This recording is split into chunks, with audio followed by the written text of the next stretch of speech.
Imagine Marcus, a Stoic faced with a career setback. In the realm of Stoicism, adversity isn't something to dread. Instead, it's an opportunity, an invitation to exercise resilience and strength of character.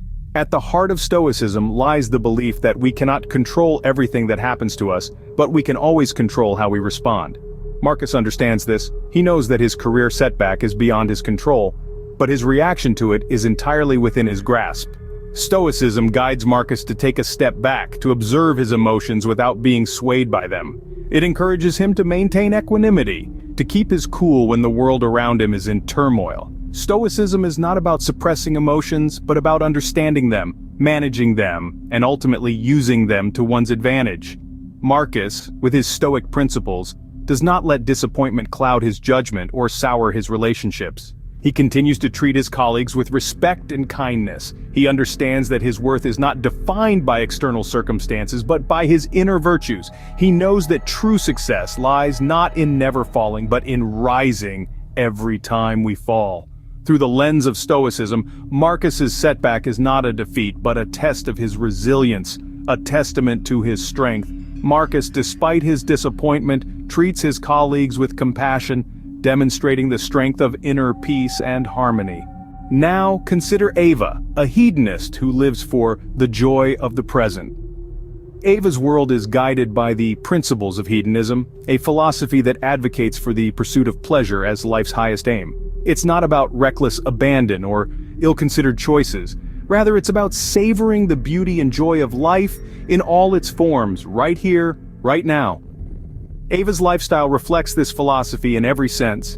She cherishes the scent of a freshly brewed coffee, the laughter of a friend, the thrill of a last-minute vacation. She does not put off her happiness for some future date or let worries about tomorrow steal her joy today. Instead, Ava seeks out those experiences that bring immediate pleasure, that make her feel alive in the moment. She values the present, the now, and makes the most of it. She understands that life is fleeting and that the moments we have are precious. So, she chooses to live in a way that maximizes her happiness and enjoyment. Take for instance her spontaneous decision to go on a tropical trip. She didn't weigh the pros and cons or worry about the possible consequences. She saw an opportunity for joy, for pleasure, and she seized it. The luxury of the resort, the taste of exotic food, the warmth of the sun on her skin, the splendor of the ocean view, all these experiences brought her immense joy and satisfaction.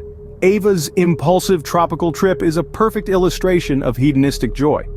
This is the essence of hedonism, the pursuit of pleasure, the savoring of the present, the dedication to living a joyful life. Stoics, like Marcus, view pleasure through a different lens. Unlike the hedonistic pursuit of momentary joy, Stoicism places virtue at the heart of pleasure. It's not about denying or avoiding pleasure, but rather about not becoming attached to it or letting it dictate one's actions. This is a key distinction in the Stoic perspective. For instance, consider Marcus at a lavish party. The atmosphere is charged with excitement, the air is filled with laughter, and the table is laden with tempting delicacies. There's no denying that this is a setting designed for pleasure. And yet Marcus doesn't lose himself in the moment. He enjoys the food, engages in conversation, and appreciates the joyous environment. However, he remains detached from the fleeting nature of these pleasures. His enjoyment isn't driven by a desire to chase pleasure, but by his core values. Marcus believes in moderation, self-control, and virtue. He doesn't let the pursuit of pleasure override these values. Instead, he finds a balance that allows him to partake in the pleasures of life without compromising his integrity or losing sight of what truly matters. This Stoic approach to pleasure brings a level of depth and sustainability that fleeting pleasures often lack. It's a way of enjoying life's pleasures without being swayed by them, of living a fulfilled life that's not dictated by the highs and lows of momentary indulgence. Marcus's balanced enjoyment at the party is a testament to his integrity amid momentary indulgence. Ava, on the other hand, believes that the purpose of life is to experience joy. This core belief is the essence of hedonism, a philosophy that posits pleasure as the ultimate good. For Ava, the pursuit of joy isn't a distraction or a fleeting indulgence, but rather a serious, lifelong endeavor. Each moment of joy, each delightful experience, is a precious gem to be sought, cherished, and stored in the treasury of her memory. Consider this. Every time Ava savors a gourmet meal, every time she loses herself in a captivating novel, or revels in the laughter of good company, she is fulfilling her life's purpose. Each of these moments is an affirmation of her commitment to the hedonistic principle of pleasure-seeking. But Ava's hedonism isn't a mindless chase after fleeting sensations. It's a thoughtful, deliberate journey towards a life well lived, a life rich in experiences that bring joy and satisfaction. She understands that the value of a moment lies not in its duration, but in the intensity of pleasure it brings. Ava's hedonistic fulfillment isn't about the quantity of pleasure, but its quality.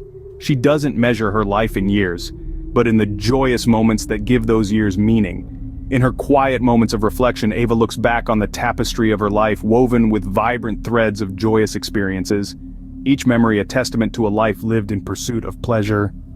Ava's reflections reveal a life of happiness through the collection of joyful experiences. Stoicism champions resilience, as Marcus demonstrates during a financial setback. When life's winds blow against us, it's easy to crumble under the weight. But Marcus, our stoic protagonist, has a different approach. In the face of adversity, Marcus doesn't waver. Stoicism, after all, is not about denying reality, but accepting it with grace. It's about understanding that we cannot control the world around us, but we can control our response to it. Marcus doesn't let the financial setback define him. Instead, he uses it as a stepping stone towards growth. Stoicism teaches us to respond to challenges with composure. It's not about suppressing emotions, but about not letting them control us. Marcus doesn't panic or despair. He takes a deep breath and looks at the situation objectively. He understands that his worth is not tied to his bank balance. In the Stoic view, challenges are opportunities in disguise. They are the universe's way of testing our mettle, of pushing us to grow. Marcus sees his financial setback not as a disaster, but as a chance to innovate, to find new ways of doing things. It's a chance to tap into his creativity, his resourcefulness. Marcus doesn't just survive the setback, he thrives in it. He uses it as an opportunity to learn, to grow, to become stronger. He sees it as a stepping stone, not a stumbling block. For Marcus, the financial setback becomes a chance for innovative solutions and personal strength.